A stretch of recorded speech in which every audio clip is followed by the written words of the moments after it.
Alright, so like it or not, I have to do the dishes. And I really like to do videos. But I don't have a lot of time. So if I have to do dishes and I like to do videos, why not try more often to make videos while I do dishes? The doy! So nonetheless, I've got a whole bunch of dishes to do, and I by no means think that you should sit here and watch me do all of them. But you can't stop me from recording it, alright? I bet you the first 30 seconds of this is the best anyways. It's the most shareable. So I could cut it and just, put this up. But I'm not out there for the views right now. I'm out here because I like making videos. And additionally, I've had something on my mind in the past few days. On Sunday night, and today's Tuesday, December, I believe 17th, is it? Yeah, Tuesday, December 17th. On Sunday night, I watched a show. It was the Brody Stevens show on Comedy Central.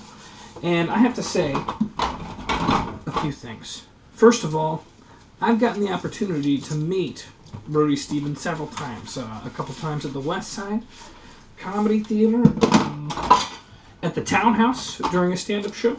And the guy is super talented. Awesome guy. Very funny. But I can't help but say, and I don't want it to come across wrong, because the guy's great and his show's hilarious. You should watch it. But when I see it, I think to myself, I could do that. And not in a condescending way, but in the fact that I really like to show off my life. The problem is,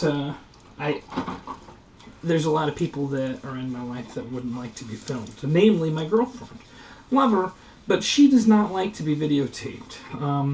In fact, the very few times that I've gotten her to be on video, I had to really coerce her into it. And additionally, on top of that, she doesn't particularly like me to even talk about her in videos, so I try not to. It's not that I don't want to. Even this would be incredibly upsetting, so don't tell her. Hopefully, I put a lot of videos out every week through Gamefront, through my own channel, and blah, blah, blah. Hopefully this one will slip by because she'd be embarrassed, She's kind of shy in that sense. So it would be tough to do a show like that when my girlfriend would absolutely not like that. Her name's Erin, if I haven't said it yet. But yeah, so that would be tough. It would be tough because that's a big portion of my life. But I'll tell you what, she's not usually here when I'm doing the dishes, so it could be a TV show that takes place when the comedian, James myself, is doing the dishes. I don't know if you can hear that helicopter. This is my brand new GoPro. My girlfriend got that for me. So it's almost confusing. I mean, she buys me an amazing camera for birthday, Christmas gift, but she doesn't like to be in videos. It's kind of what girls do. They send mixed messages. So anyways, Brody Stevens show. It's really awesome. It shows off the West Side Comedy Theater in one of the episodes, and it was fine. I was not there, but I remember it happening and wanting to go, but I was like, Brody Stevens. God, this is going to sound bad because I think he's hilarious. It's like, oh, it's not going to be that big of a deal. It's just something getting filmed. People ask me to film stuff all the time. I'm not saying people at Brody Stevens level asks me to film stuff all the time, but in the big scheme of things, if I'm not making $1 million, they're all the same to me. It's just whoever the artist is. So he was filming there, and I was like, well, it sounds cool, but I got a lot of stuff going on. I don't know what it was at the time because it was filmed a while back. But yeah, what was I going to say? Do I regret it now? Absolutely. But I'm sure whatever I was doing was pretty awesome at the time. Or there is a chance that I'm just egotistical and I wasn't particularly asked to be there, which I hadn't thought about until just now. It is possible that I wasn't told, hey, James, come here. It might have been, hey, James, we have Brody Stevens coming in filming something, so whatever you were thinking about doing, let's not have it be at the theater. But I can't imagine that happening. Not with the weekend I just had. I mean, I'm doing pretty good myself. Brody has had some awesome stuff, like he was in The Hangover, as I've been told. I don't particularly remember him in it, which is probably why I wasn't all that like, I didn't know how big he was. I didn't know he was on his way to getting a Comedy Central TV show. But yeah, what was I going to say? Oh yeah, it's not that big. But I did do a double show in Las Vegas. And it was for an improv comedy festival. And at that festival, there was some sort of newspaper reviewer. I'm not exactly sure what his job was, but he was there taking pictures and saying whether or not he liked it. I'd consider that a reviewer. I guess maybe it's a critic. But he listed Bear Supply, the improv troupe that I was in there, as being a phenomenal, great show. And I can't quote it because I've read it once, but it's the picture I'm excited about. But I think he said it was one of the best shows he's ever seen. I might be making that up, but it was an amazing 2 nights. First night, I felt like I kind of killed it. The second night, I didn't necessarily kill it as much, but we're such a good team that it turns out fantastic because we're supporting each other. And the picture for this article in the Las Vegas Weekly has me center stage, hoisted up, not in the air, but like above shoulder level, and just like, yeah! It's amazing. I felt so lucky. I felt like I did a great job in the show, but after the show I said that there's 2 people that I thought really shined that night, and it was Sean Boylan and Morgan Christensen. Which, I don't know if you've seen anything. I've done some stuff with both of them. They were in the surprise team that I did a couple years ago on YouTube. And they're Bear Supply, so we film stuff and put it online all the time. But that's the thing. It's like, although one night I'll be doing better, the next night they'll be doing better, it doesn't matter because we really feel like a cohesive team, I think is what it is. You know.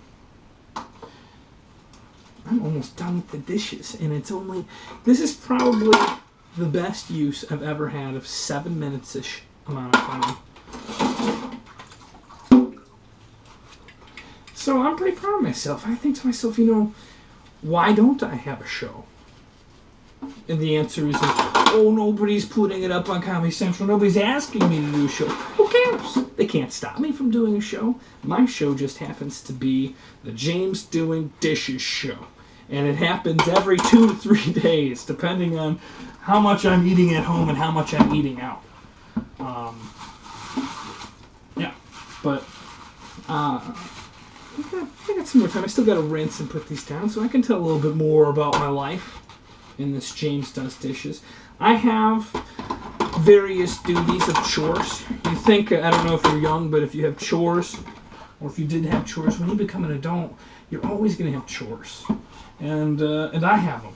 I have to do the dishes. It's kind of my job. I have to take the garbage and recycling out. That's my job. I have to clean the toilet. I have to do all the bathroom stuff, which is, I would say it's a dirty job. I don't particularly like doing bathroom stuff. And Erin does everything else, which we babble about, of course. I always think I'm the one working harder.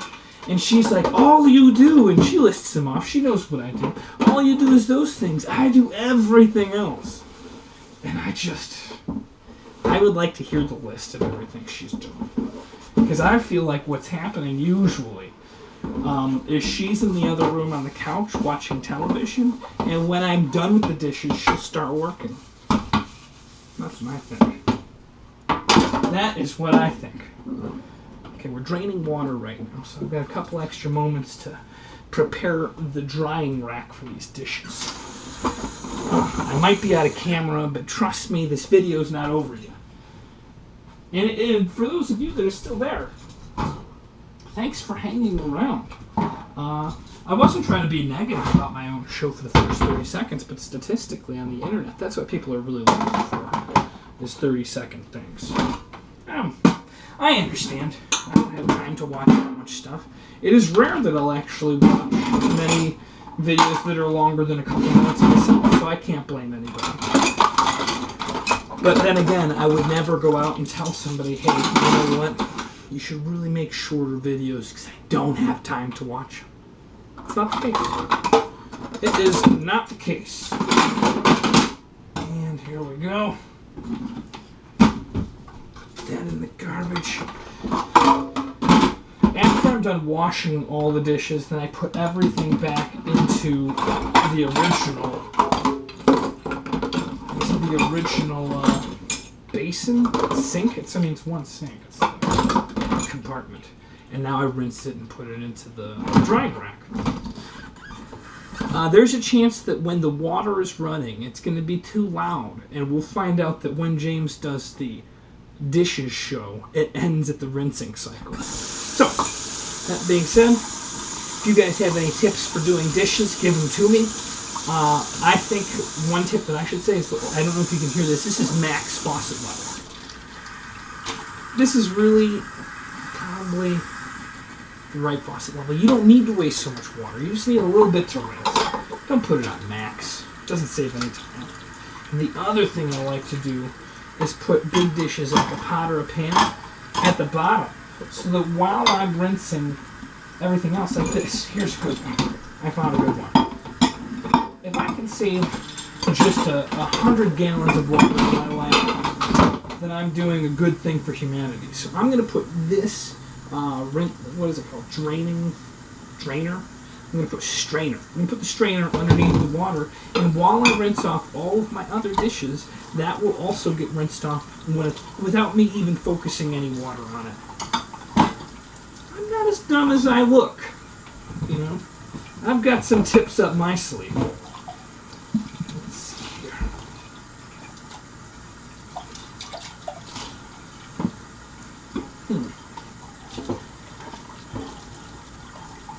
There's going to be very little editing, so if there's times where all of a sudden I just have nothing to say, well, I don't know what to tell you. You could wait along to see more, or you could use that as your cue to say, you know what, I'm done watching. But you know what I don't want? I don't want any dislikes for lack of me saying anything, okay? Because if that's the case, then I'll just talk and talk and talk, and it won't be necessarily good, but I'll think to myself, more thumbs up for just more talking. I missed a spot. Now, that's when you say idiot things. I want this to be a smart show, a classy show. A show you could watch with your whole family, and if there's times where it's really not family friendly, I'll give you a warning, and then you'll have to stop. But at the same time, this isn't going to be appropriate for anybody that believes in fictitious things. Alright? So I'm going to give you a warning. If you're a parent and you have your kids around and they believe in fictitious things, you know what I'm talking about. Turn it off now. Alright, now that they've been warned and they turned it off, I'm talking about Santa Claus. Not real. Easter Bunny, not real. Tooth Fairy, not real. Uncle Sam, not really real. But I don't know if anybody really believes in that anymore. In the news, I don't know if it was real news. The problem is I watch a lot of fake news, like The Daily Show and The Colbert Report, which is where I get the majority of the news. Not all of it. I watch Meet the Press also. But somebody on the news was talking about how Santa was white. Or Santa, and said Santa was white. And then when people got upset, and then she responded on the next show, and I might have been hearing it out of context because I wasn't really fully paying attention. If The Daily Show or Colbert Report was 30 seconds long, I'd have time to watch the whole thing. But the response by her was Santa's not even real, and everybody was like gasping on what I would assume is the internet, because that's how I figure people make complaints, saying that their kids had now don't believe in Santa. And the truth is, if that's what blows your kids' belief in Santa, then they didn't have the faith it takes anyways. I mean, there are kids on the playground that are going to say it, and they have to think to themselves, well, that person doesn't know. What news anchor does your child look up to so much that it would solidify their disbelief in Santa? I don't know. Or maybe I completely heard that whole story wrong and it was all a joke. I believed, I guess it was a long time ago, it was probably like 2008 or 2009, close to when the Colbert Report started, or I'm misquoting it. But I saw hufu, and it was on there. I was like, what? There is people eating hufu? It was human-flavored tofu. And they were serving it to, I guess, I want to say not archaeologist, some college students studying about the history of people. And I thought it was fact and told people for a long time that there was a real thing. And somebody called my BS on it one time. It was like, no, man, I heard it on the news. Not true. I tried to look it up and prove my point right there. And it was like there was some sort of site that was just like debunked. There is no hufu. It was a Stephen Colbert prank or whatever. Oh, how embarrassing. How embarrassing. I think we might be done with the James Does the Dishes soon, episode 1. Yeah, this is the last one, the pizza pie cutter. So, I guess that's it. So thanks for sticking around if anybody did. If you didn't, then you wouldn't know this, but you wouldn't even hear me say this, but it's okay. I support your decision. Be productive. Don't sit around if you have something to do, but if you're not doing anything, go ahead and leave it on in the background. Okay? All right. Catch you next time.